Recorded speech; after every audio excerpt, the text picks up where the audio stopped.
Hello. So, before I start my presentation, the way the tradition is, I'll chant one Sanskrit mantra of healing.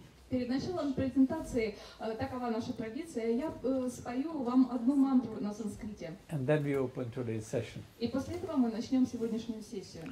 So, all of you want to meditate on this mantra. Если хотите, вы можете помедитировать на эту мантру. And at the end, I will tell you the meaning of it. И после того, как я ее спою, я вам объясню ее значение.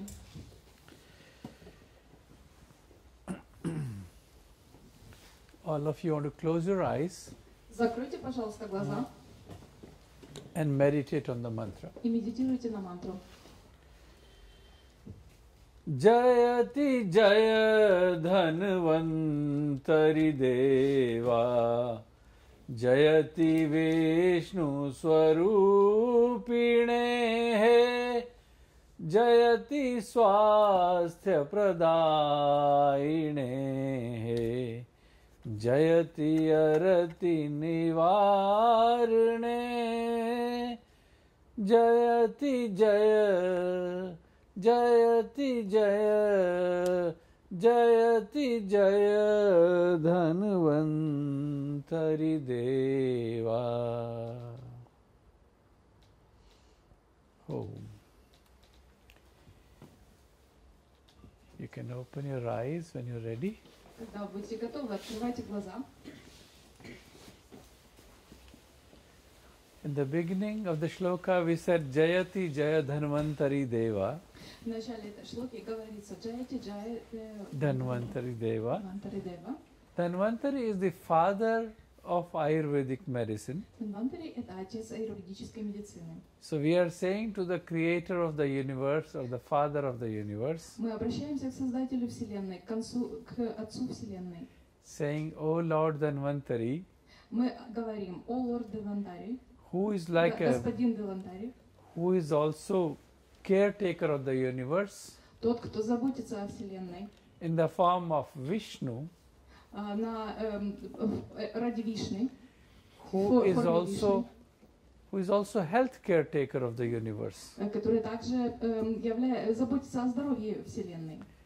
We bow our head in front of you Мы склоняем голову перед Тобой and worship you again and again и молимся Тебе снова и снова, for giving us this wisdom of understanding, чтобы Ты даровал нам мудрость понимания, the relationship between micro and macrocosmos, понимание взаимосвязи между микро- и макрокосмосом, and teaching us how to be healthy physically, mentally and spiritually. и просим нас вразумить и обучить, как быть здоровыми телом, духом и духовно.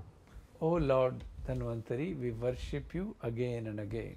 О Господь Дханвантари, мы обращаемся к Тебе снова и снова. This is the literal meaning of this mantra. Это буквальный перевод этой мантры. Mantras were like divine sounds, nobody knew who wrote them. Мантра – это божественный звук, никто не знает, кто их написал. And the masters did not take the intellectual property right of those mantras, and they did not put them with their own names and signs. Мастера не использовали свой интеллект, когда записывали эти мантры. Они не подписывали их своим именем. So, with that, I open today's session. Этим я открываю сегодняшнюю встречу.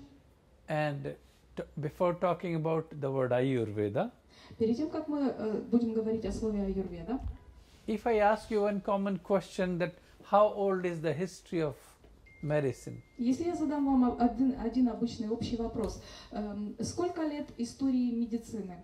Anybody who wants to answer from the audience? Кто-нибудь из присутствующих хотел бы ответить на этот вопрос? Если учитывать Авиценну, Гиппократа, с какой эпохи? Европейская медицина? When do we start? If we are talking about European medicine, if we are talking about Hippocrates, Avicenna, when do we start? Yeah. No, I didn't say anything, any of those words. I just said history of medicine. Я ничего этого не упоминал, я просто сказал история медицины. As long as humankind lives. Right.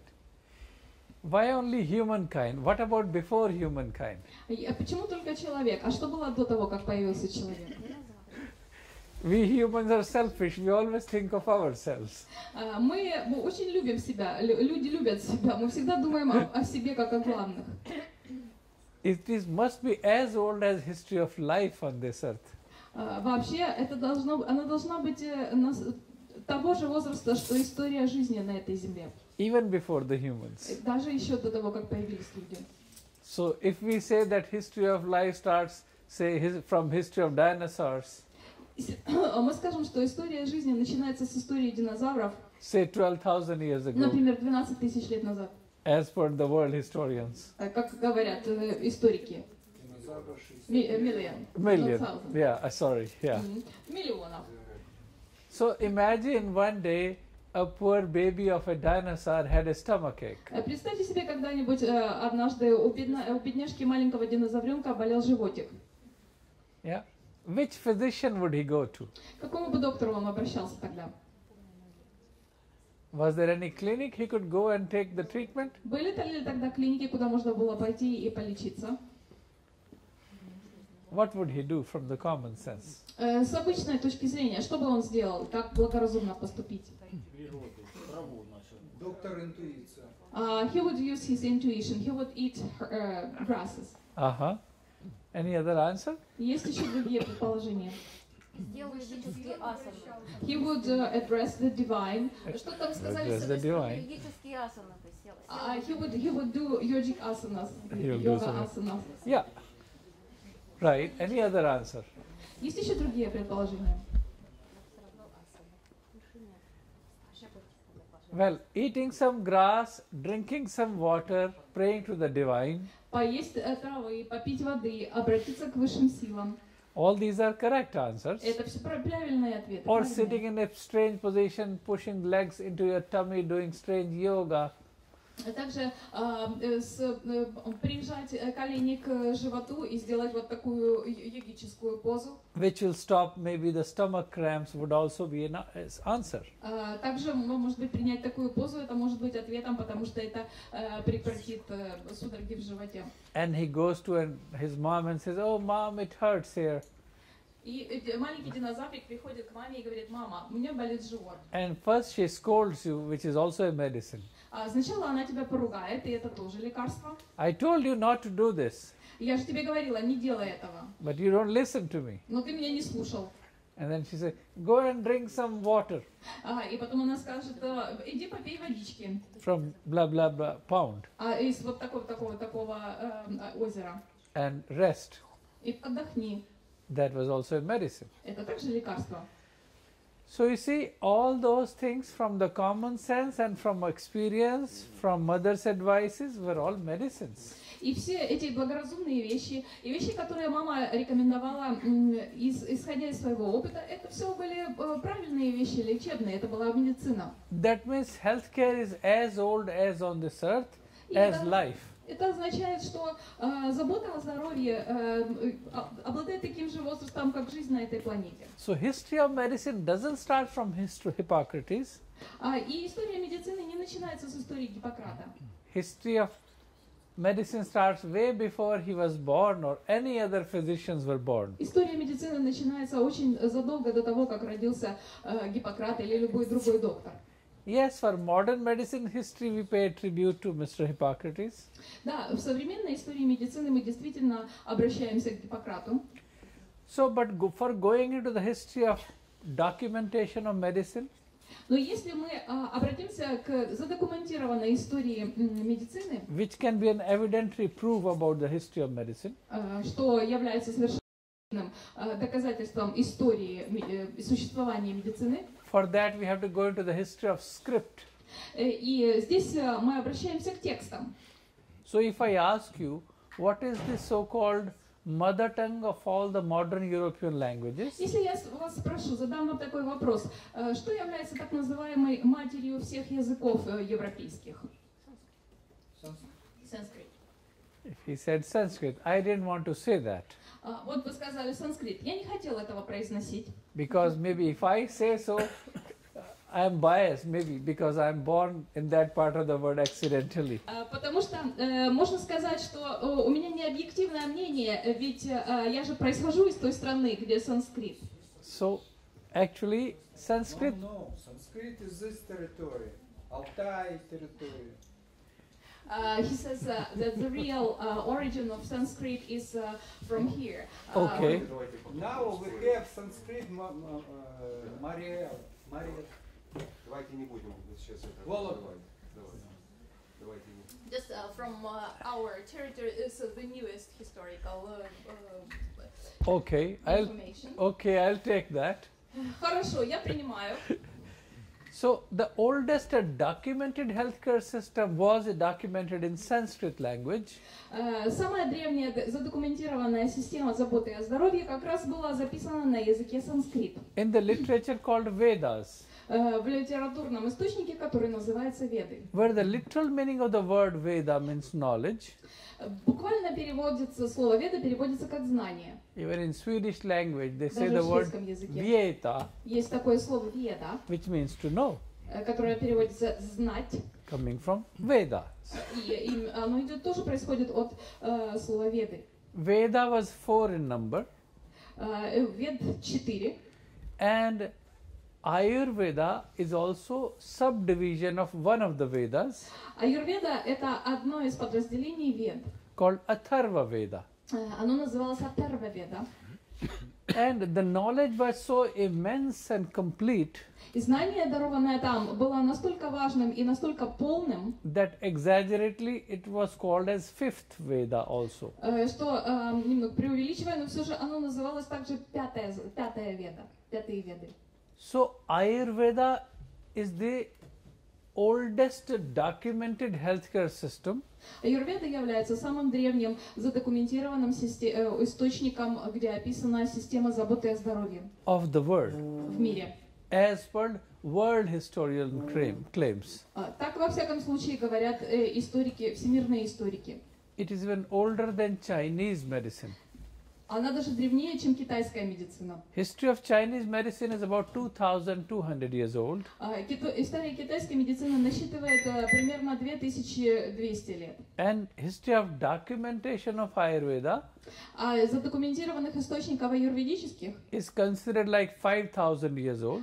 существует множество еще тех, которые считаются даже, что им 5000 лет. And in those books it has been mentioned И в тех текстах упоминается, that Ayurveda has been a divine knowledge что аюрведа содержит в себе божественное знание, beyond space and time. которое находится вне времени и пространства. But it is documented about 5,000 years ago.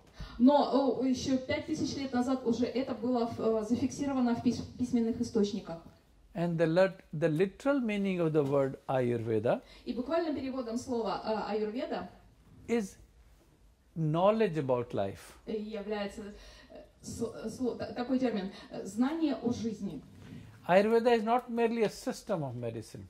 Аюрведа не является всего лишь просто системой медицины. It is not only a healthcare system. Это не только система о здоровье, заботы о здоровье. It is a complete approach and philosophy towards life. Это полный подход и философия по отношению к жизни, философия жизни. It is a complete approach towards life. Это совершенный подход к жизни. It is art of being. Это искусство бытия. Art of being what? Искусство бытия чем? Art of being balanced. Искусство ведения сбалансированной жизни, искусство бытия сбалансированным. Art of being right. Или искусство того, как быть правильным. Art of being right physically, mentally and spiritually. Физически, ментально и духовно. That is the complete definition of Ayurveda. Вот так звучит полное определение того, что такое аюрведа. So in simpler words we say art of being. И если проще объяснить, то можно сказать, что аюрведа – это искусство бытия. It's a art, science and philosophy towards life. Это искусство, наука и философия по отношению к жизни. If you look into the closer from the modern medicine perspective, Если поближе рассмотреть с точки зрения современной медицины, the closest word to this word would be biology самым близким термином будет биология, from the modern day science, если мы говорим о современной науке, where the bio means life где био означает жизнь, and second word logi means science. Следующее, лоджи означает наука. Anything which is logical То есть все, что логично, можно is considered like объяснить. scientific. То есть все, что логично, относится к науке. So the word biology means science of life. Итак, слово биология означает наука жизни или о жизни. And the word Ayurveda means knowledge of life. А аюрведа означает знание жизни. Now, if I ask you, what is the difference between knowledge of life and science of life? Если я спрошу вас, какова разница между знанием о жизни и наукой о жизни? What is the difference? В чем разница? Знание жизни и наука жизни. Наука документально обоснована жизнью, просто житейский опыт. Science is based on practical experience and is connected with documents, is documented somewhere. Well, and science, how old is science? Как давно существует наука? Few hundred years, Несколько сотен лет. right? Knowledge has been beyond space and time. А знание вне времени и пространства. Few things we know about, and many of the other things we do not know about. Есть некоторые вещи, о которых мы знаем, и есть очень много всего другого, о чем мы не знаем. That where does life come from and where does it go Откуда жизнь приходит и куда она уходит after the body is dead? после того, как тело умирает. It's still a mystery. Это все еще загадка. So that is called pure knowledge, and science is a tiny part of knowledge. Это называется истинным чистым знанием, и наука — это всего лишь небольшая часть этого истинного чистого знания. Whatever we rediscovered in last 500 to 700 years ago. Все, что было заново обнаружено в течение последних 600-700 лет, But Ayurveda says science was there before so-called modern day scientists were born.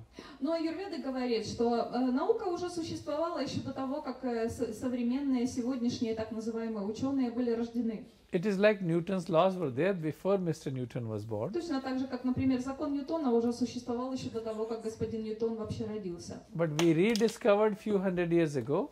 Но этот закон был заново обнаружен несколько сотен лет назад. But as a mark of respect to Mr. Newton, Но как знак уважения господину Ньютону, we call them as Newton's laws. мы называем этот закон законом Ньютона. About the falling of an apple from the tree also. Помните, как яблоко упало с дерева? But were they Newton's laws or nature's laws? Но это закон Ньютона или закон природы? Nature's laws. They were nature's laws. Mr. Newton just rediscovered them and we said, okay, let's give him a tribute, and we call them as Newton's laws. Но это был на самом деле закон природы, который был просто заново обнаружен господином Ньютоном, и люди решили, выразим почтение господину Ньютону и назовем этот закон законом Ньютона. So the word Ayurveda, which means knowledge about life, Слово аюрведа, что означает знание о жизни, has much broader vision and mission, имеет гораздо более широкую миссию и видение. talking about life. Аюрведа говорит о жизни.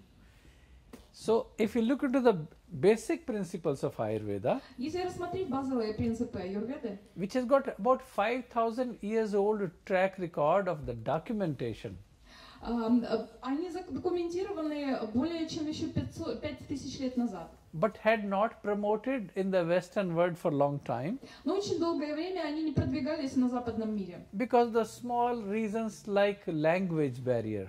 Из-за таких неважных причин, как, например, языковой барьер. It is like two scientists, a modern day scientist and a old scientist sitting together in the same room. Это как если бы древние ученые и современные ученые сели в одной комнате вместе. They could be as good as Nobel Prize winners, Может быть, они могли бы быть такими мудрыми, как, например, те, кто получил Нобелевскую премию. but they cannot communicate Но они у них нет возможности между собой пообщаться because of the language barrier. из-за языкового барьера. So the knowledge does not transfer. И поэтому знание не передается. But now we are living in this era of globalization, Но сейчас мы живем в эру глобализации, and thanks to electronic, print and digital media, и благодаря электронным различным средствам связи the world has come closer and closer.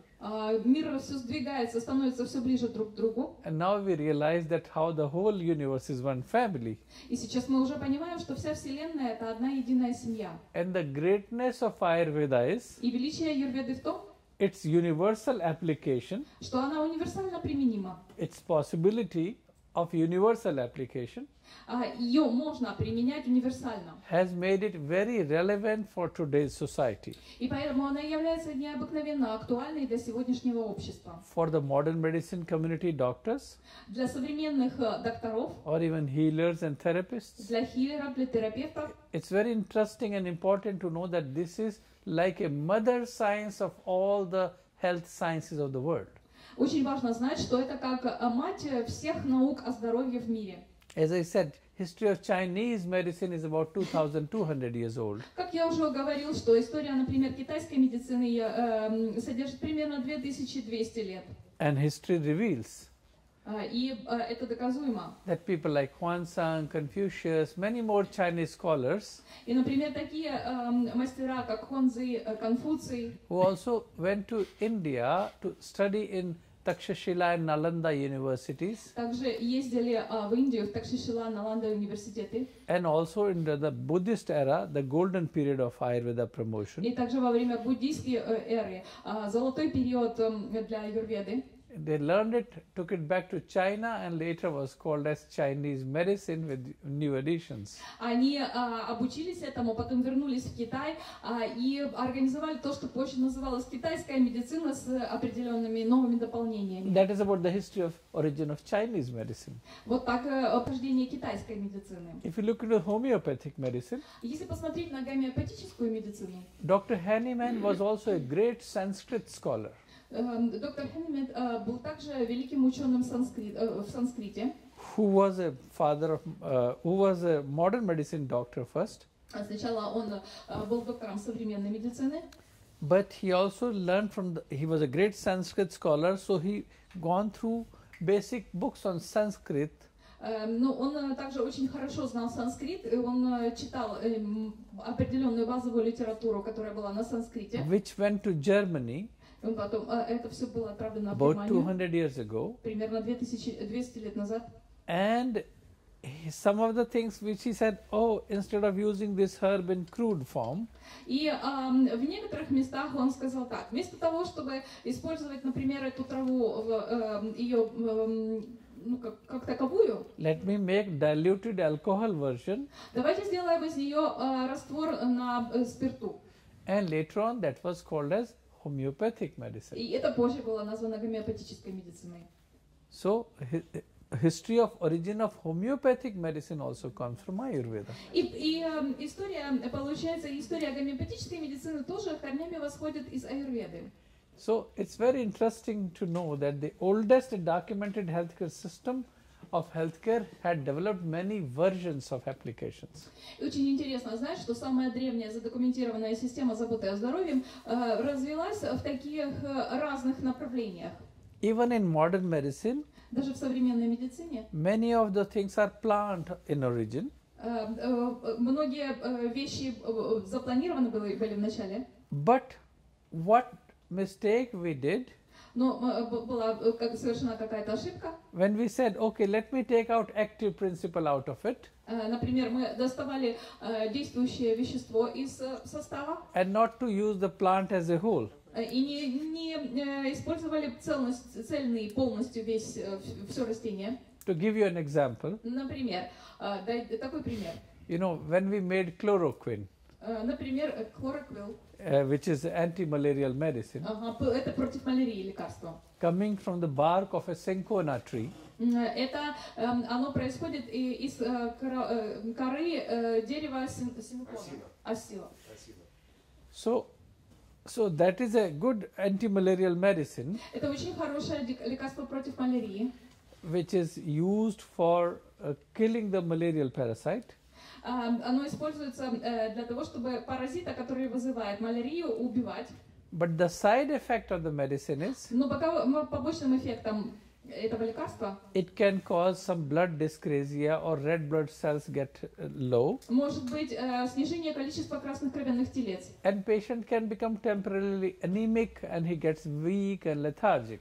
Временная анемия, слабость и летаргия, такие побочные эффекты могут быть от этого лекарства. And if you give the same medicine on empty stomach, Если то же самое лекарство принять на голодный желудок, patient can develop gastritis also, может также развиться гастрит or ulceration in the intestines. или язвы. That's the common side effect. Это общий такой побочный эффект. But very recently, a German scientist, Но недавно немецкий ученый, a pharmacologist, фармаколог, he said, I read in one of the Sanskrit transcripts сказал, что он прочитал в одном из санскритских текстов, that if you have a fever with rigors and chills если у вас высокая температура и дрожь at regular intervals of time, часто периодически бывает, so then регулярно, you want to take the bark of cinchona tree, используется кора этого же дерева, X amount, and boil it with X amount of water,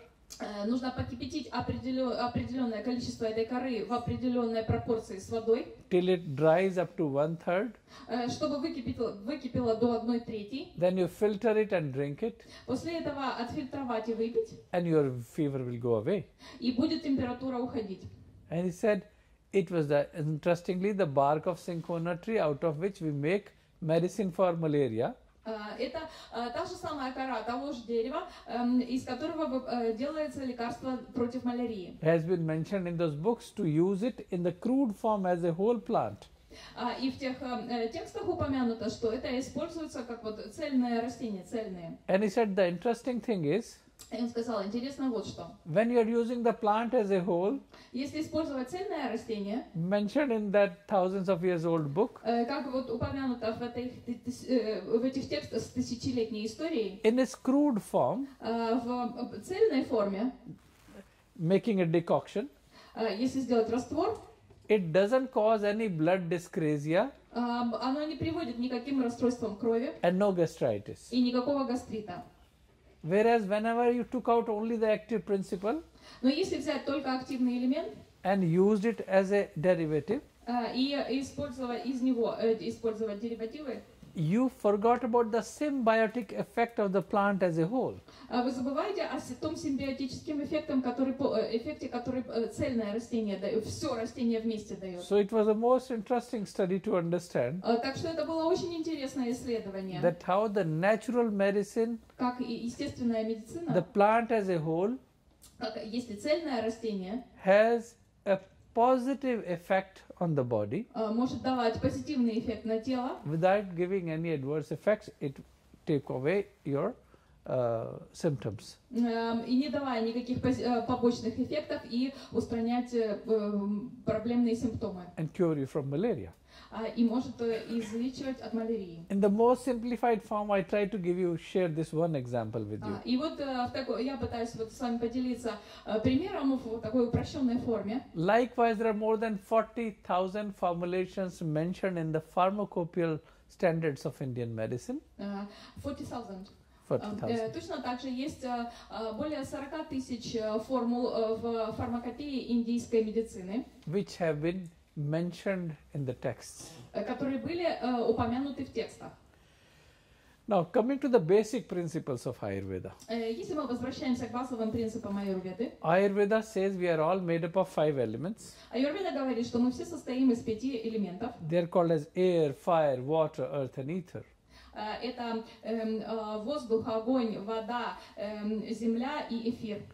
And Ayurveda says we are all made up of these 5 elements. Аюрведа говорит, что мы состоим полностью из этих 5 элементов. And in modern atomic theory, В современной атомной теории we say that we are all made up of говорится, что мы состоим из чего?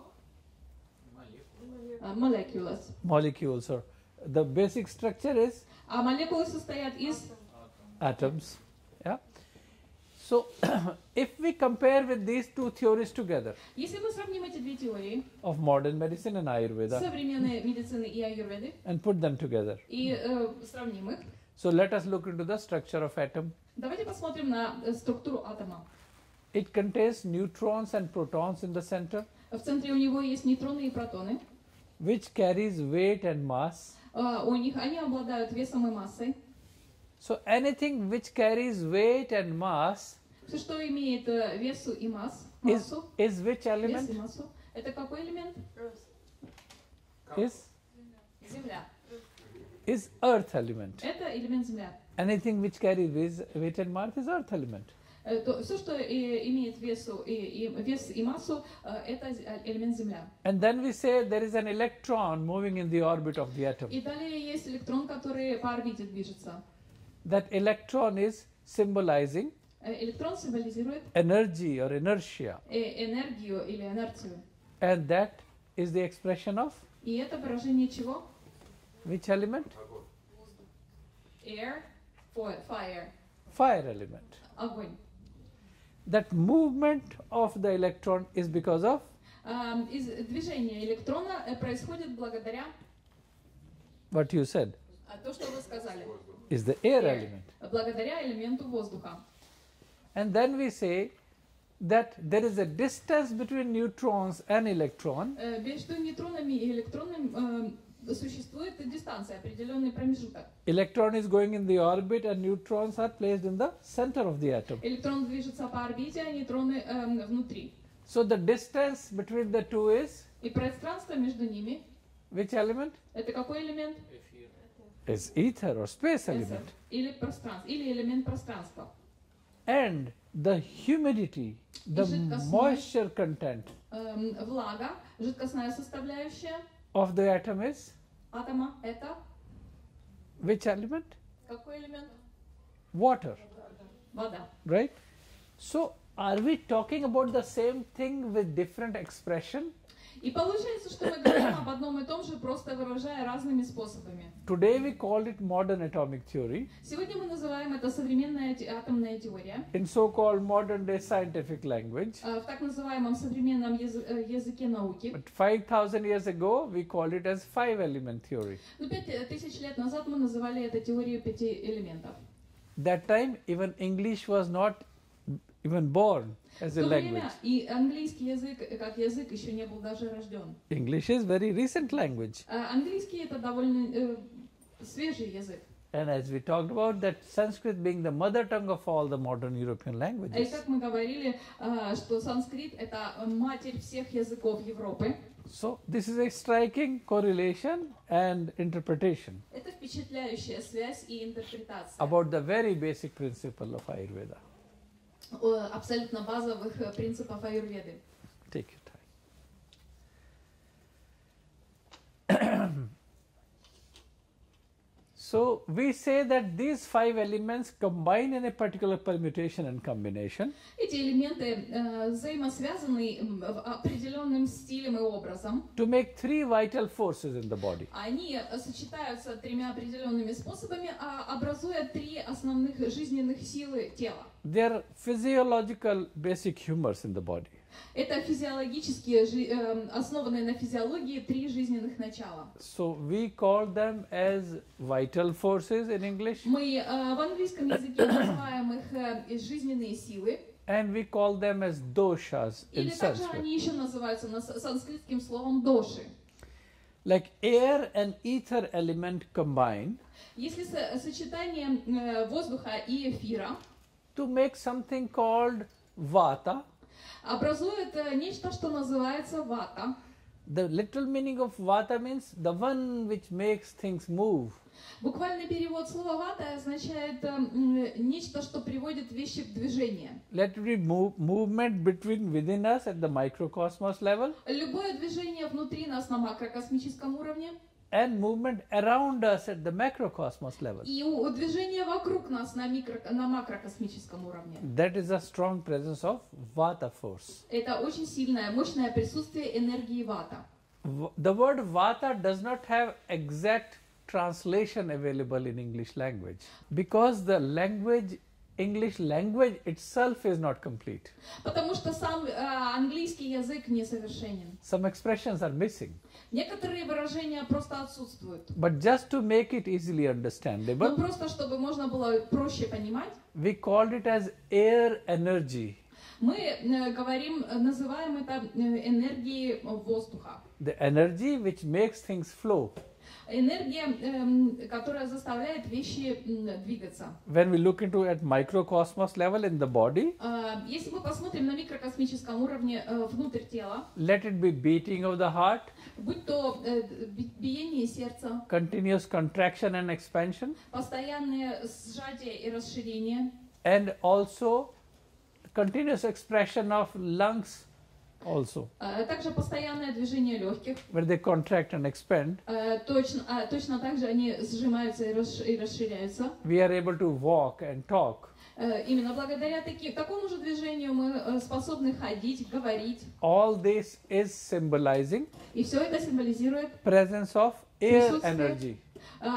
Энергии воздуха. In modern medicine, we can categorize as sympathetic and parasympathetic nervous system. Симпатическая и парасимпатические нервные системы. Вот что в современном мире является аналогом вот этих понятий. So this is the main force of driving the body. Это основная движущая сила тела. Second vital force in the body Следующая жизненная сила в is теле called pitta, называется питта. which is also symbolizing fire energy. Она символизируется энергией огня. It's a combination of fire and water in a way. Здесь некоторым образом скомбинированы огонь и вода. Fire and earth element. Элемент земли, огонь и элемент земли. It's a combination. Они в сочетании. And some philosophers believe it is pure only fire energy. Некоторые философы считают, что это чистая энергия огня. Where it is the force of assimilation, Здесь сила ассимиляции, force of digestion, сила переваривания пищи. which means let it be salivary amylase in our mouth, Также, например, вот присутствие слюны во рту, or hydrochloric acid secretion in the stomach, или выделение, например, кислоты в желудке, or secretion coming from the pancreas, или поджелудочная железа, выделение из поджелудочной железы, or secretions coming from the liver like bile juice, или выделение, которое инициируется печенью, например, как желчь, or secretion of sperm and ovum, или, например, выделение спермы и других жидкостей, secretions from adrenal and pituitary glands. например, выделение адреналина All these are из symbolizing надпочечников. И все это символизируется, pitta energy и все это относится к энергии питта or fire energy. или энергии огня. Third vital force in the body Третья жизненная сила в теле is called kapha, называется кафа. combination of water and earth element. Это комбинация элементов воды и земли. It is a force of cohesion, И это сила сочетания, как поднимание. force of development and growth, Сила развития и роста. force of tissue building, Также здесь сила построения тканей тела, and regeneration. регенерации. When we are born, we are this big, Когда мы рождаемся, мы вот такого размера, and gradually we start expanding постепенно мы начинаем разрастаться, vertically and horizontally. как вертикально, так и горизонтально. And that is the strong force of kapha, И именно это является проявлением силы кафа. which makes it happen. Именно благодаря этому это происходит. So that is the basic principle of Ayurveda, Это базовый принцип аюрведы, which says all these three vital forces, Vata, Pitta and Kapha, и что означает, что все три жизненных начала, вата, пита, кафа, are present within all of us. присутствуют в каждом из нас. But the ratio varies. Но сочетание разное.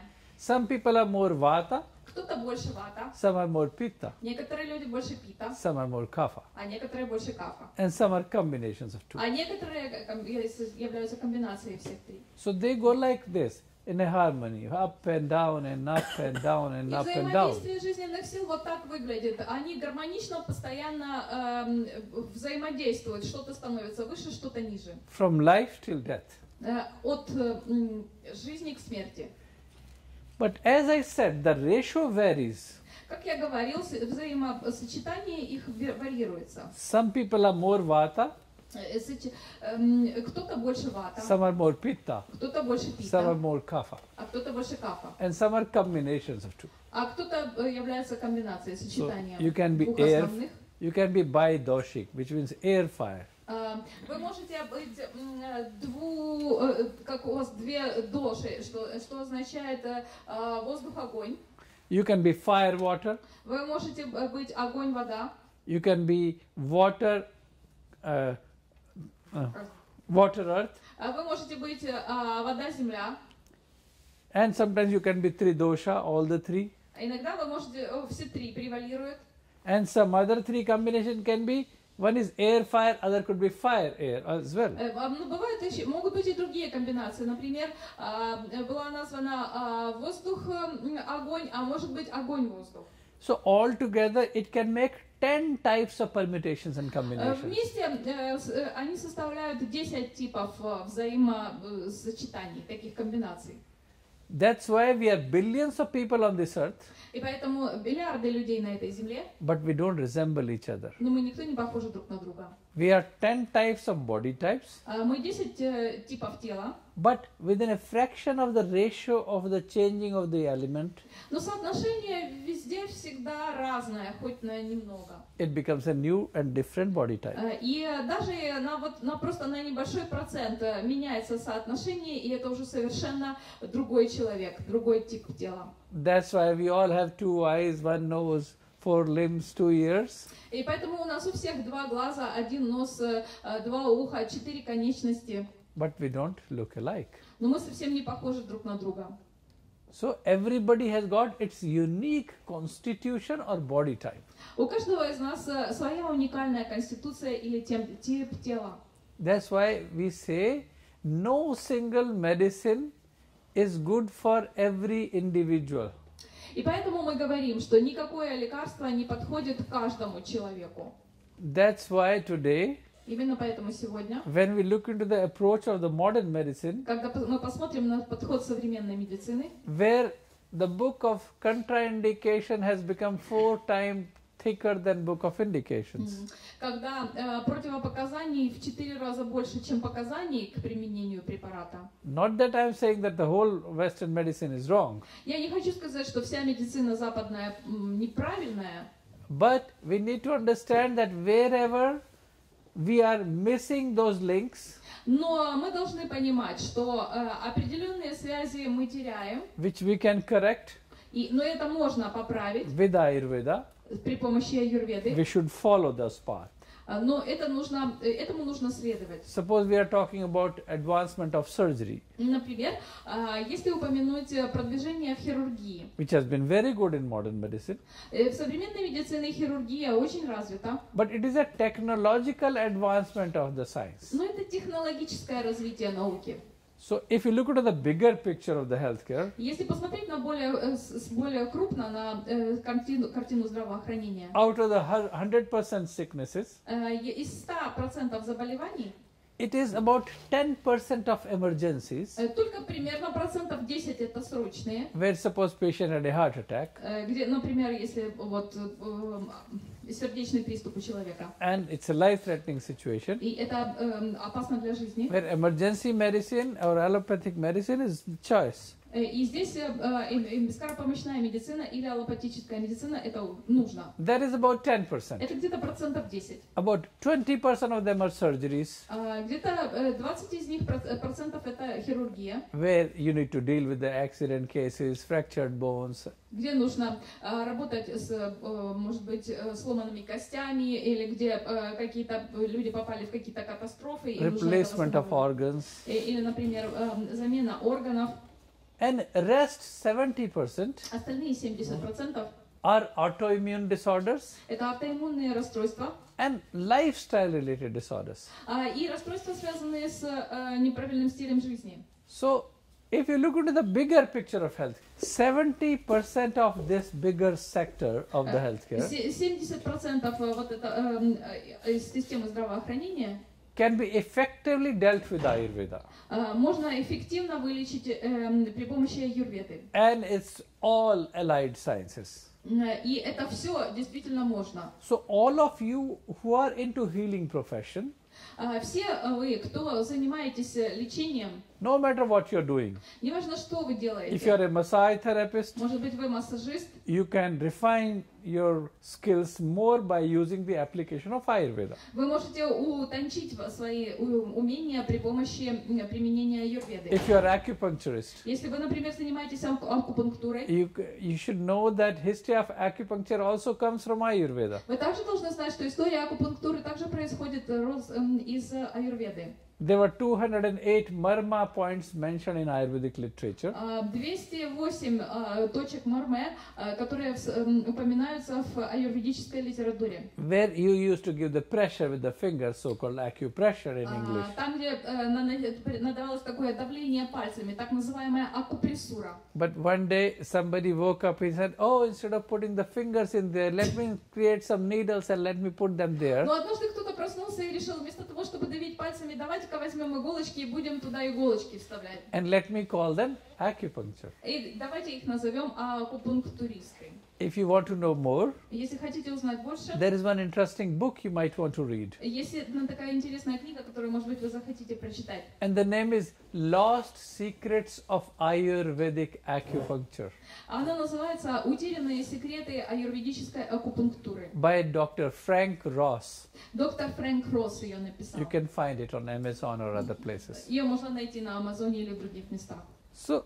likewise, there are many other healing therapies of the world Также существует еще множество разных других излечивающих терапий в мире, which somehow have the origin into Ayurveda. которые такие или иначе на самом деле в конечном итоге происходят из аюрведы. So, developing a better understanding about the subject Нужно развить более хорошее понимание этого would предмета. make you extraordinarily skilled Это разовьет ваши умения, and will be an added feather in the cap и это очень поможет вам to be a successful practitioner. улучшить вашу практику, достичь успеха в вашей I'm not практике. here for a particular product or brand promotion or anything. Я здесь не для того, чтобы рекламировать какой-нибудь продукт или бренд. I'm sharing with you the very basic principles and pure knowledge of Ayurveda Я просто делюсь с вами базовыми принципами и чистым знанием аюрведы and its principles и принципами, which you can apply которые можно применять in your daily life. в вашей ежедневной жизни. So, with that, I'll give you some of the examples. Я хочу дать вам пару примеров. When we say these three doshas, Vata, Pitta and Kapha, Когда мы говорим три доши, вата, пита и кафа, when they are in a state of balance, когда они сбалансированы, we are healthy. мы здоровы. They go like this, up and down and Но они up вот and так down вот and up and меняются, down, все время вверх-вниз, from life till death. от жизни к смерти. But whenever they get too much out of balance, Когда они слишком сильно разбалансируются, then we develop some symptoms. мы тогда, у нас развиваются какие-то симптомы. When the symptoms aggravate too much, Когда симптомы развиваются слишком сильно, then that becomes a disease. тогда появляется болезнь. Just to give you some examples. Дам вам пару примеров. Now, the question is, why do they get out of balance? Вопрос, почему они разбалансируются? Because the food which you are containing Потому что из-за еды неправильной, also contains those 5 elements. еда, которую вы принимаете внутрь, также состоит из 5 элементов. Remember we said from the beginning that we are all made up of 5 elements. Помните, мы вначале говорили о том, что мы все состоим из 5 элементов. So the food you are eating is also containing the 5 elements. Еда, которую вы принимаете внутрь, также состоит из 5 The элементов. water you are drinking also contains those 5 elements. Вода, которую вы пьете, также состоит из 5 элементов. So, but the ratio varies. Но их сочетание, пропорция сочетания варьируется. That's why we say Именно поэтому мы говорим, we are what we eat. что мы являемся тем, что мы едим. We just say it, but we don't understand the expression very correctly. Мы просто произносим это, но мы не понимаем это выражение правильно. That's why Mr. Hippocrates also said, Именно поэтому господин Гиппократ также говорил, let food be your medicine and medicine be your food, пусть еда будет вашим лекарством, и лекарство будет вашей едой. which he learned from Ayurveda, Этому он научился из аюрведы, which I came to know what going to his birthplace in Greece, in Kos, И это знание пришло вместо его рождения в Греции. where he admits that he learned it from Ayurveda, И он признает, что он этому научился из аюрведы. where it says that food and medicine are not two separate things. И в аюрведе говорится, что еда и лекарства — это не две разные вещи. They are same thing with different expression. Это одно и то же, просто разным способом выраженное. So that's why you are what you eat. Именно поэтому вы являетесь тем, что вы едите. Or Ayurveda says, eat right according to your body type. Или аюрведа еще рекомендует принимать пищу согласно с вашим типом сложения, с So вашим типом. Ayurveda is very scientifically designed diet and nutrition program also. В аюрведе существуют очень научным образом организованные, разработанные системы диет и питания, Which is way more advanced, much more than what you can talk in terms of modern medicine expression. и она гораздо более продвинута, чем то, что на сегодняшний день предлагает современная медицина и наука. Food is not analyzed just because of their expression of carbohydrates, fats and proteins. Продукты питания не нужно анализировать только с точки зрения наличия белков, углеводов и так далее. It is also analyzed according to your doshic constitution Необходимо еду анализировать с точки зрения доши, с точки зрения вашей конституции, and also talking about the 5-element theory также с точки зрения теории 5 элементов, and also talking about the 6 taste concept of the food. и также с точки зрения 6 вкусов, концепции 6 вкусов продуктов питания. Where we say that all these 6 tastes should be there in your food, И также вот эти 6 вкусов должны присутствовать в нашем ежедневном питании. which is sweet, Сладкий, sour, кислый, salty, соленый, bitter, горький, astringent вяжущий, and pungent. Вяжущий и острый. Острый, один вяжущий, да. So that is one of the expression about the food part. Вот так описываются продукты питания. So whenever these 3 doshas get out of balance, Когда эти 3 доши приходят в разбалансированное состояние, you also get aquatic diseases. соответствующие болезни возникают в теле.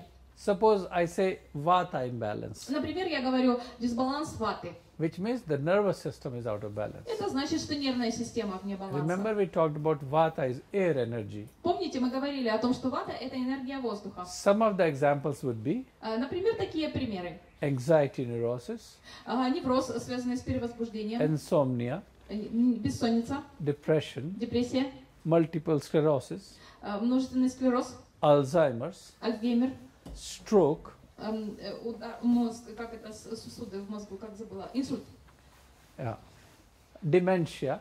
деменция. All these are examples of vata disbalance. Это все являются примеры, эти все болезни, примеры дисбаланса ваты. And they are very clearly mentioned in the books of Ayurveda Они очень четко упоминаются в книгах with аюрведы, nomenclature. очень подробно и четко. Like for instance, multiple sclerosis can be categorized as Kampavata.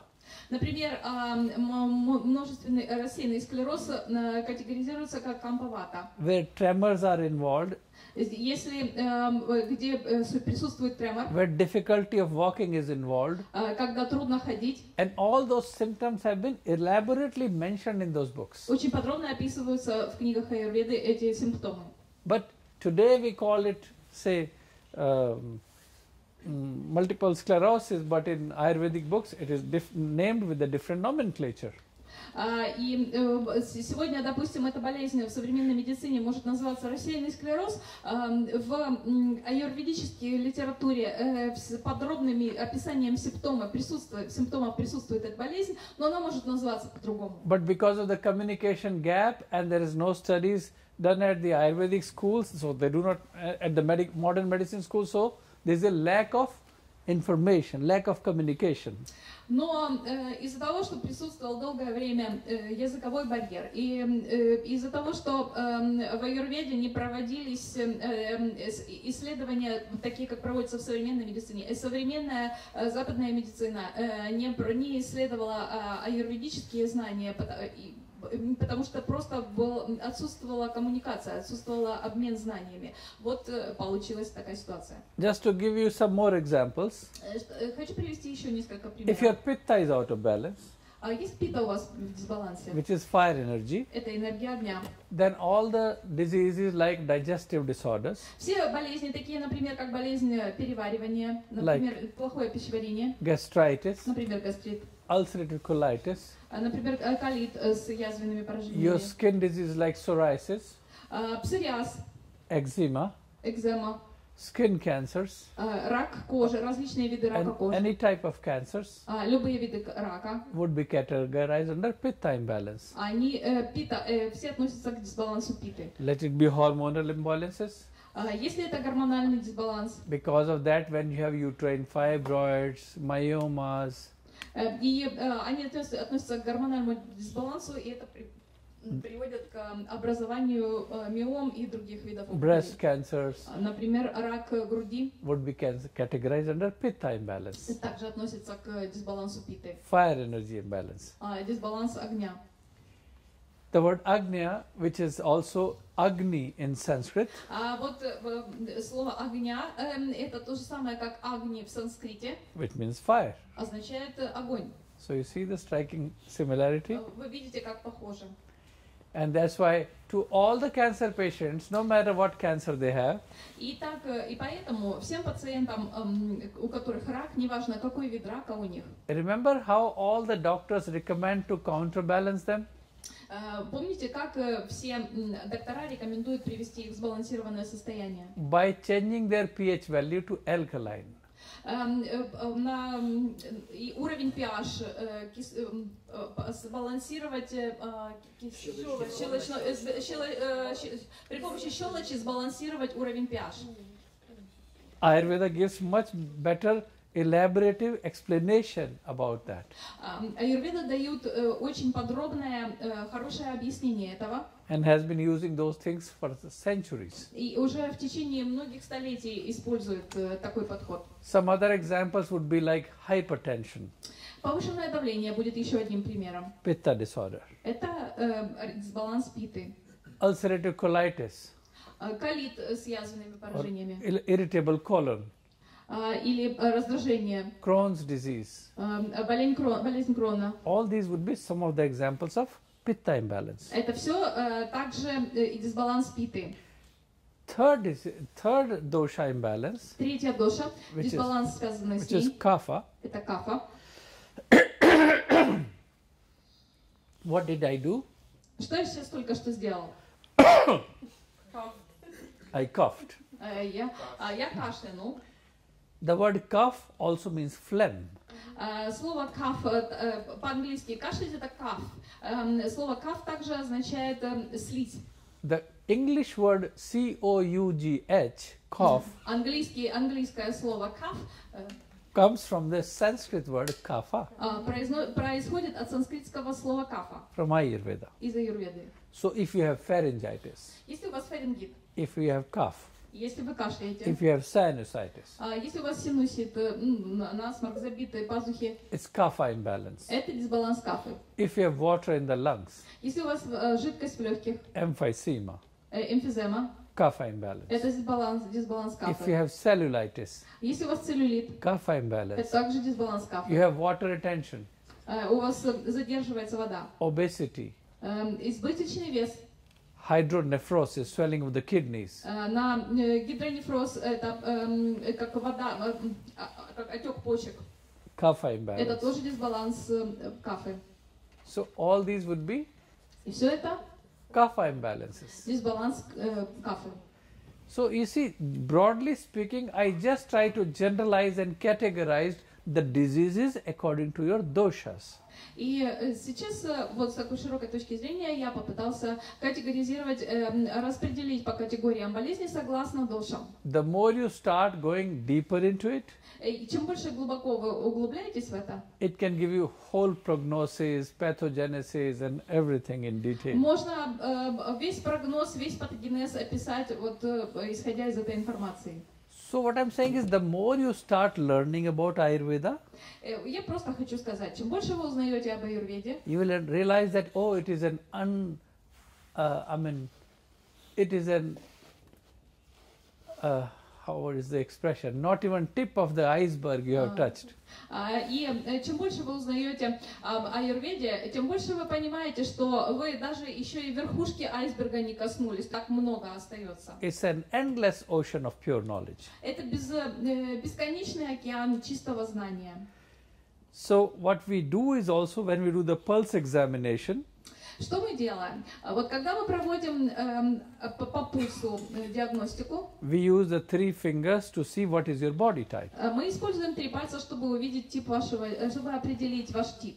If I ask you, all of you, to do this experiment Если я попрошу вас, каждого из вас провести этот эксперимент, and look into your own pulse, посмотрите на свой собственный пульс, put the fingers on your pulse, положите пальцы на пульс, starting from below the root of the thumb, вот здесь у основания большого пальца, yeah, and gently with the 3 fingers you put equal pressure below all the 3 fingers. Вот 3 пальцами, нежно, так аккуратно, одинаковое давление вот 3 пальцами окажите. And if I ask you, is pressure below all the 3 fingers same or different? Ага. И если я вас спрошу, давление, вот я вас попросила, чтобы вы одинаково давили, но как вы чувствуете, одинаково ли давите вы всеми 3 пальцами или по-разному? Different. Different? Everybody? У всех чувствуется по-разному. Right? So it's not like in modern medicine when we say, okay, pulse is 72 per minute. И это совсем не так, как в современной медицине, когда мы измеряем 72 удара в минуту. It is much more what we see here. Здесь мы видим гораздо больше. We see the rate, rhythm, volume and character of the pulse. Мы видим частоту, ритм, характер, наполнение пульса. And where we also see where is the dosha most prominent, under which finger. И также мы можем определить, какая доша более выразительна под каким пальцем. So this is used for vata analysis. Это для анализа ваты. This middle finger for pitta. Этот палец для питы. And this one for kapha. А это для кафы. This is how we use for pulse examination. Вот так мы проводим диагностику пульса. When you come for the consultation. Когда вы приходите на консультацию. And then we correlate with the clinical symptoms you have also. И потом мы это все взаимоувязываем с клиническими симптомами, которые у вас есть. We put them together in our mind and then plan a joint strategy or the treatment plan. Мы это все объединяем в уме и дальше планируем стратегию, как вас лечить. It is very strategically organized way of looking at an individual. Это стратегически организованный способ рассматривания человека. And in many of the chronic obstinate conditions, И многие хронические болезни, where we have limitations in modern medicine also, где в излечении в современной медицине есть ограничения, Ayurveda can be definite solution provider. аюрведа может предложить абсолютное решение. And another good thing about Ayurvedic perspective is, И еще одна хорошая, интересная вещь с точки зрения аюрведы, it talks a lot about the preventive healthcare model, она очень много рассказывает о превентивной медицине, where we say, превентивных поведениях. don't come to me when you are sick, В аюрведе говорится, не приходите, когда вы заболели, come to me when you are healthy, приходите, когда вы здоровы, so that I can teach you how to continue to remain healthy. чтобы научиться, как оставаться здоровым. Not to wait to get sick and come for the Не pill. ждите, пока вы заболеете. You say, I'll teach you how to continue to remain healthy. А я научу вас, как оставаться здоровым. And the second objective of Ayurveda was, И вторая цель аюрведы. if you get sick Если вы заболели, because of your wrong approach towards life, из-за того, что у вас неправильный подход к жизни, wrong approach towards your food, неправильный подход к your питанию, lifestyle, к стилю жизни, your diet, диете, your code of conduct. поведению. When I say code of conduct, Когда я говорю поведение, I'm talking about daily code of conduct, я имею в виду ежедневное поведение. which means it's chilly cold out there and you didn't wear a jacket, no cap, nothing, and you just because. Например, на улице холодно, а вы не оделись тепло, не надели шапку и пошли. So that was your daily code of conduct. Immediately what happens? You fall sick. Это ваше ежедневное поведение. И что происходит? Вы заболеваете. So not going to chilly cold weather Не выходить на холод, and wearing a jacket or a coat Надеть что-то теплое.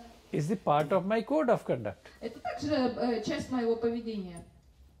Now, knowingly or not unknowingly, I was balancing my doshas by doing so. Зная или не зная, я приводил свои доши в сбалансированное состояние таким образом, ведя себя. When you go out in a chilly cold night, Когда вы выходите холодной ночью, it's cold and windy, там холодно и ветрено, which is the attribute of vata. это принадлежность ваты. So vata is aggravated outside. Это значит, что энергия ваты взбудоражена на улице. So to counterbalance that, what do you want to do? Что нужно сделать, чтобы сбалансировать это? To put some pitta in your body, Нужно какую-то питу поместить в себе which в is тело. fire energy. Это энергия огня. So by putting a blazer, what are you doing? А что вы делаете, когда вы надеваете пиджак? Adding some pitta Это вы как раз добавляете питу, to counterbalance vata. чтобы сбалансировать вату. Although you did not knew about the basic principles of Ayurveda, Даже хотя вы не знали базовых принципов аюрведы, but still you were applying it вы все равно их применяли, without even knowing about it. даже не зная их. That is the greatness of Ayurveda, that its universal В application этом величие аюрведы и ее универсальная is применимость. feasible everywhere. И это видно повсюду. But knowing about the subject more in depth, Но знать предмет более глубоко, you develop a better insight, если вы более глубокое знание разовьете, and then you become more selective what foods you should eat, вы будете более внимательно подходить к выбору питания, what yoga, meditation you should do, какую делать йогу и which медитацию. also good for your mental health. И это также будет полезно для вашего ментального здоровья. Ayurveda says even anger is a disease. Аюрведа говорит, что даже гнев – это болезнь. And those who have read pharmacology will say, oh no, anger is not a disease. Те, кто работают с фармакологией, говорят, нет, гнев – это не болезнь. It is not mentioned in my book of pharmacology В моих фармакологические or книги, pathology. в моих учебниках это не упоминается. Ayurveda says, no, it's a disease of the mind. Аюрведа говорит, что это болезнь ума. So you don't want to suffer on everyday basis. И если вы не хотите страдать ежедневно, Otherwise, it works on a physical level also. и если вы будете продолжать в том же духе, то и эти страдания перейдут и на физический уровень. So if you have grudges, Если вы you have hatred, гневаетесь, you have anger, если у вас гнев, negativity of thoughts and emotions, это негативные мысли и эмоции. what does that do? Что это делает? That is like a pathogen or a bacteria which is working on you at consciousness level. Это как патоген, как бактерия, которая работает с вами на уровне сознания. But if you follow the rules of yoga, Но если вы следуете правилам йоги, like yama and niyamas, например, как яма и нияма, you follow right code of conduct, вы следуете правильному поведению или правильному кодексу поведения, you follow about forgiveness and forgetfulness and truthfulness and honesty, и вы знаете о прощении, об умении забыть нанесенные обиды, об честности и правдивости. all those attributes mentioned in the yogas, Все это упоминается в йоге, they act like a multivitamin for the soul, и они работают как мультивитамины для души. which was not taught in the modern medicine part. И этому не учили в современной медицине. The more you start following it, Чем больше вы этому следуете, you start getting the purity of consciousness. тем больше у вас очищается сознание. That is what brings you harmony within, И это приносит внутреннюю гармонию, peace within. мир внутри. Anger goes down, Гнев опускается, stress level also drops down уровень стресса также понижается. when you are not having over expectations, Когда у вас нет завышенных ожиданий, when you start learning the philosophy когда вы начинаете изучать that философию, let me do my karma, такую философию, я отрабатываю свою карму. but if somebody has done anything wrong to me, that is his karma. Но если кто-то мне что-то сделал плохое, то это этого человека карма. Forgive him, Я его because прощаю, he doesn't know what he's doing, потому что он не знает, что он делает. as per the statement of Jesus Christ. Как, например, как согласно учению Иисуса Христа. It is just that simple. Вот тут все так просто. But we need to revitalize those thoughts within us. Но нужно восстановить этот способ мышления внутри себя. By forgiving others, Прощая другим, it acts as a tool for inner peace of harmony of you. Это такой инструмент для построения внутренней гармонии внутри себя. Because remember, we all keep saying, but we don't understand. Но мы все говорим, но не понимаем. That genetic code of the consciousness of all of us is the same. Что генетический код у всех у нас одинаковый. The same consciousness which lives within you, внутри нашего сознания, внутри нас живет сознание, which is part of the divine, которое является частью божественного, is also living in the other consciousness. Внутри другого человека точно такая же часть божественного If находится. somebody has done a crime to you, И если кто-то по отношению к вам совершил преступление, and you say, I forgive you from my heart and soul, и вы говорите, я прощаю тебя от всей души, immediately the spontaneous response сразу же спонтанным ответом будет of consciousness living within the other body. Внутри сознания, которое живет в другом теле, What does the consciousness say to him? какой будет реакция? Shame on you. So inside this Yeah, person. inside. То есть и этот сам себе человек говорит, как тебе не стыдно? Although you were at fault, but still this other guy forgiven you. И хотя ты виноват, а вот этот другой человек тебя все равно простил. So by doing that act, И вот так ведя себя, you got benefited who forgave him. и вы получаете пользу, если вы прощаете. So that genetic level of consciousness code И вот на генетическом уровне такое сознание will never be unjustifiable. никогда не изменится. So this is a very beautiful expression of Ayurvedic philosophy, Это очень красивое выражение юридической философии. which connects with you with the spirituality aspect also. Это также связывает вас с духовным аспектом, устанавливает связь. So spirituality and healthcare has to go hand in hand.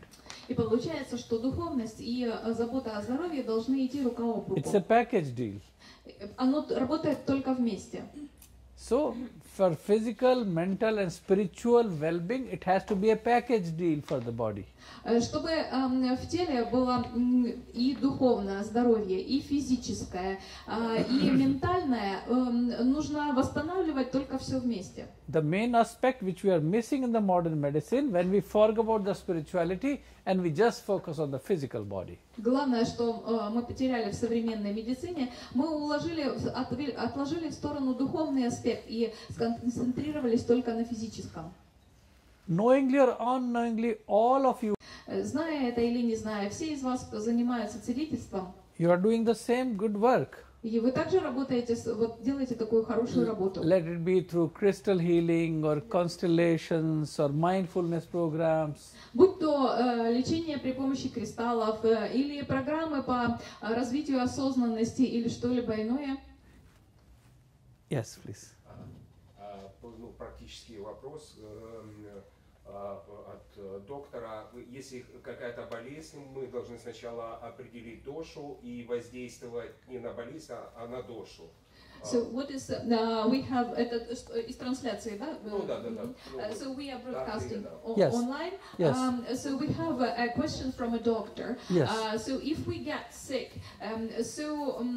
what is our plan of actions? We should determine which dosha is out of balance and somehow get this dosha to the balanced state. Is that correct understanding? Yes, that is correct. Правильное понимание. Это правильное понимание. Да, так. So there are many things we can change. For instance, to give you a simplest answer. На много что можно воздействовать. И вот чтобы дать вам краткий ответ. Suppose you have gastritis Например, у человека гастрит and heartburn.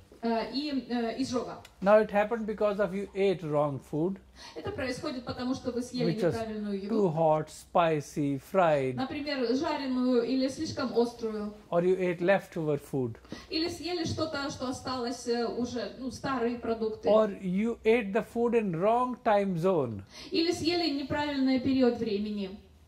or so all these factors could be the contributory factor. Каждый из этих факторов может повлиять. So what I would suggest you, okay, next, because you have gastritis, Что бы я предложил? Поскольку у вас гастрит, and I offer you two options to eat. я бы вам предложил две вещи. One is a hot cup of coffee, Одно, например, если у вас гастрит, и у вас, я предложил бы вам горячую чашечку кофе, black coffee, черного кофе, and another one is a fennel tea. Или другое это чай из фенхеля. Что бы вы выбрали? Just pure fennel with chai. Просто фенхель заваренный с кипятком. And you already have heartburn and gastritis. У вас есть уже гастрит и у вас изжога. So which food should you choose? Что вы должны выбрать? Что бы вы выбрали? Fenhel. Фенхель tea. You see, all of you know that. Все вы знаете From это. common sense, Просто из общего знания or жизни. from learn from your mother from childhood. Или, может быть, вы в своей семье этому научились в детстве. So that has a counterbalancing effect on your dosha. Потому что это как раз балансирует ваши доши. It was balancing your pitta. И это бы сбалансировало вашу питу. So that was that a medicine? Это было лекарство? That was a medicine. Да, это было So лекарство. this was the most simplified example I Но gave это you. был, конечно, очень упрощенный пример. So changing certain food patterns and their habits and the time they want to eat, that will itself be act like a medicine. Нужно изменить определенные пищевые привычки и время принятия, может быть, время принятия пищи, вот такой подход может сам по себе уже сработать как лекарство. So likewise, if you have any other questions, please, I'm open to them. Если есть еще у вас какие-нибудь вопросы, я готов ответить. Yes, please. Ну, вот доктор сказал, что большинство рака имеет природу питты, но встречается часто утверждение, что это природа капхи. И поэтому хотела уточнить, вот, если там тоже капха, и, например, когда неправильное питание, много там молочного, вот говорят, часто тоже является причиной рака, много мучного. Хотелось бы это уточнить. Okay. See, it's a very good question. Это очень хороший вопрос. What happens is, it is not always true that only one dosha is involved. Так часто встречается, что не только одна доша участвует. It could be an intermingling of the doshas of pitta kapha together. Да, это может быть взаимосвязь такой двух компонентов питы и кафы вместе. Suppose there is a cancer in your lymph nodules, lymph glands, Например, рак лимфоузлов. and lymph glands are swollen, Они наполняются, они воспаляются, they are watery, они водянистые, and they are spreading all over. и это распространяется. So it could be a pitta kapha. И это может быть пита-кафа. So it could be pitta kapha type cancer. Это может быть тип рака, который относится It's к a пите и blend of кафе. combination and Это взаимосвязанная такая комбинация. intermingling of the doshas. То есть несколько дош участвует. So then the line of treatment by a good Ayurvedic consultant would be, he'll say, I want to balance both of them together. И здесь в аюрведе вам бы посоветовали, линия поведения была бы такая, что нужно сбалансировать обе эти доши. Yeah?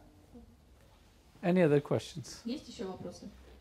Если мы определили, что какая-то доша вышла из равновесия, наша терапия должна быть на уменьшение увеличившейся доши или на подъем других дош, которые... If we determined that one of the doshas is out of balance, so what is the general strategy of the therapy?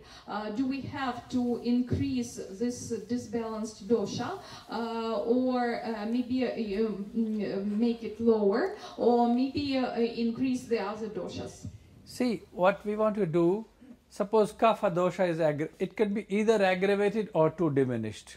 So imbalance could be either aggravation or diminished. Right. Дисбаланс определенной доши это может быть как чрезмерное увеличение, так и чрезмерное уменьшение количества этой доши в нашей взаимосочетании. That a qualified physician can better analyze if it is too aggravated or diminished. Квалифицированный доктор способен определить, эта доша в чрезмерном количестве присутствует или наоборот в недостаточном. So there we want to use a strategy that we say, okay, we don't want to, I want to give you something which doesn't aggravate your pitta or vata, but at the same time balances your kapha. И квалифицированный доктор делает так, чтобы прописывает такие лекарства, которые эту дошу будет удерживать в состоянии, чтобы она не росла, если она чрезмерно развивается, и в то же время доводит до нужного уровня остальные доши. And to tell you interestingly, the word cancer has been widely narrated in Ayurvedic texts. Интересно вам будет знать, что слово рак очень часто упоминается в аюрведических текстах. By the name of Karkat. Он по-английски это cancer, на санскрите называется каркат. Where the word Karkat means crab. Слово каркат означает краб. And the word cancer in English come from the word crab. И английское слово cancer тоже происходит от слова рак.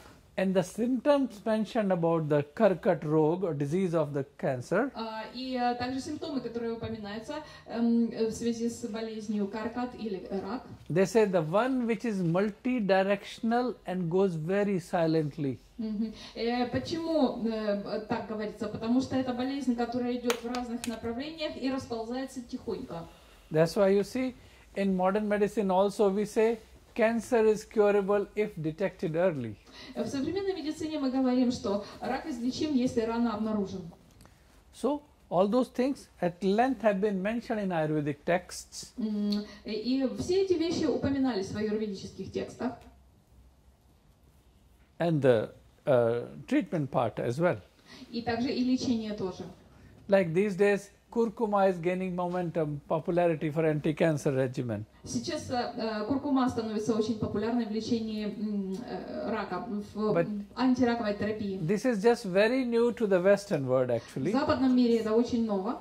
But in the Ayurvedic texts and the ancient masters know it for thousands of years. Но в аюрведических текстах древние мастера знали это уже тысячи лет. When they hear that our new research journal has put effect of curcumin on anti-cancer activity, they just laugh and they say, yeah, we knew about it. Когда современные ученые говорят, что вот узнали об действии куркумина, о том, как он, о его полезном действии, доктора аюрведы говорят, да мы уже давным-давно это знали. And you know how the curcumin works? Вы знаете, как работает куркумин?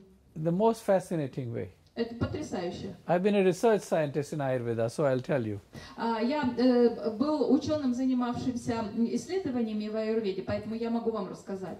First thing, it identifies only the cancer cells Куркумин сначала идентифицирует только клетки рака and doesn't affect the natural healthy cells. и никак не работает с натуральными живыми здоровыми клетками. And it goes and stops the oxygen supply to them first, И сначала прерывает доступ кислорода к in a этим way клеткам. strangulating their neck. То есть душит их за шею. Yes, please. Вопрос, можно? Есть много информации, да, вот касаемо рака, о том, что рак не может жить в щелочной среде. Насколько эта информация является, скажем, правдивой, и есть ли в аюрведе упоминание об этом, а также что рак еще лечит солью, то есть Of information about the cancer, that cancer cannot live in alkaline environment.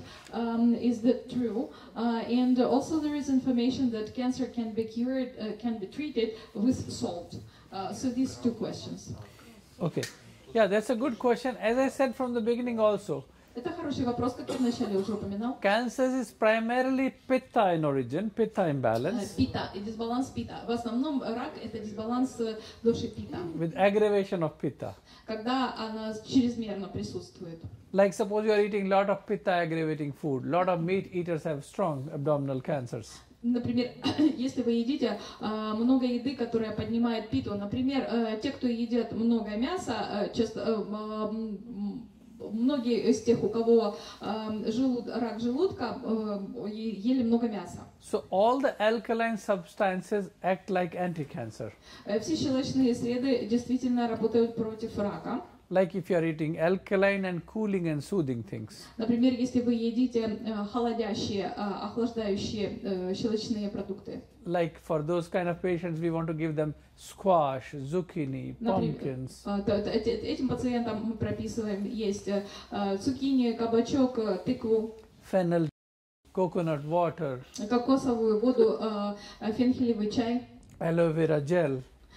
Гель из алоэ вера. These are just some of the examples I'm giving you. Это просто некоторые примеры, которые я вам даю. So then planned strategy could be planned by the Ayurvedic practitioner. И вот такая стратегия, распределить это в стратегическом плане, это может только специалист по аюрведе, ну как бы уже подробно это все расписать. And one second, let me complete. And the interesting factor is when you are taking a anti-cancer chemical medicine. И я сейчас хочу завершить. Когда вы принимаете против рака западную медицину, Or chemotherapy, it has a robot-like action where it doesn't have its own kind of a brain behind. Западная медицина, вот, например, химиотерапию предлагает, она действует по принципу робота. У вот таких химических средств у них нет собственного понимания, как собственного сознания.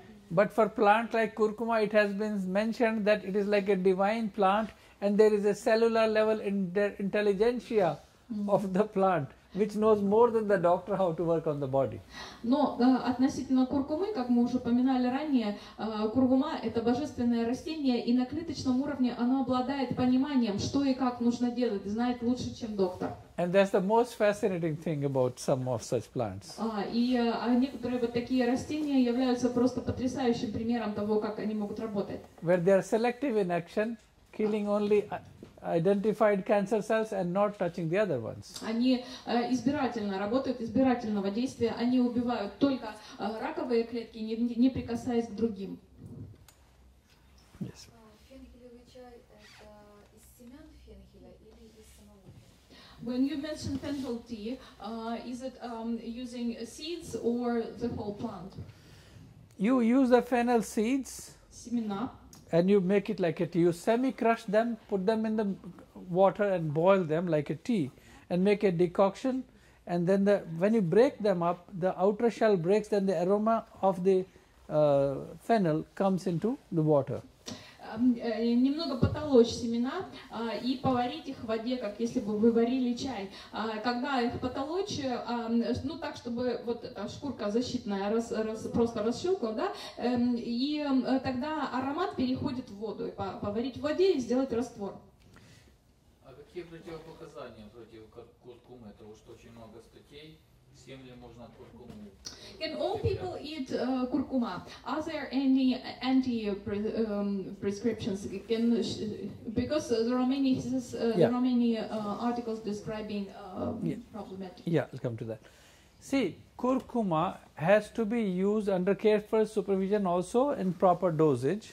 Куркума должна быть под наблюдением, использоваться под наблюдением и только в правильной дозировке. Because if you take too much of curcuma also, Потому что если принять слишком много it куркумы, is too warming in action. она слишком теплого воздействия. So you have to be selective deciding the dosage. То есть нужно очень аккуратно назначать дозы. For instance, if you are using on everyday basis as preventive measure also. Если использовать куркуму на ежедневном уровне, она также может использоваться как превентивный препарат. If you are putting like half teaspoon or 3/4 teaspoon Если вы, например, берете половинку или 3/4 чайной ложки in cooking, и добавляете это в готовку, like putting in your vegetables, rice, например, lentils, то, что вы soups, овощи готовите, или рис, или суп, или бобовые, and cook them, because curcuma is fat soluble, it is not water soluble.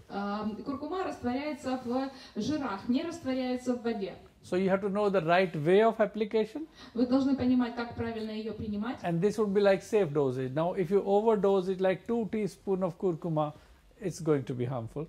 И это безопасная доза. Но если вы будете брать, например, когда 2 ложки, это уже будет вредно. That is why experts, supervision and guidance is needed from time to time. Именно поэтому эксперты, наблюдения и те, кто вам помогут и объяснят, это необходимо периодически. But to be on the safer side, as I said, half a teaspoon on everyday cooking if you are using. Но чтобы было безопасно, в готовку совершенно безопасно можно добавлять каждый день половинку чайной ложки. Yes. Низкое давление. Low blood pressure. Okay. For low blood pressure, you can use a simple remedy. Для низкого давления можно очень простые лекарства You использовать. take 1 glass of milk. Вы берете 1 стакан молока, You put about 3 or 4 dates. Дателис. 3-4 финика. Finica. And you put about 6 almonds without skin. И без шкурки около 6 орешков, как называется? Да. And then you put Миндальных орехов, повторяю микрофон, миндальных Mindal, орехов. yeah. And then you put about 4 petals of a saffron. И где-то 4 лепестка шафрана. You boil them together Их это покипятить and like 3 times. 3 раза. You first boil, you take it back and forth. Yeah?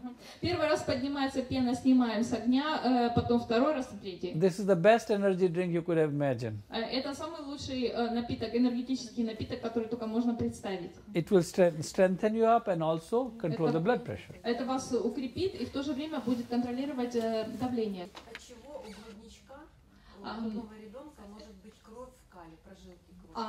What could be the reasons for a little baby who is breastfed yet?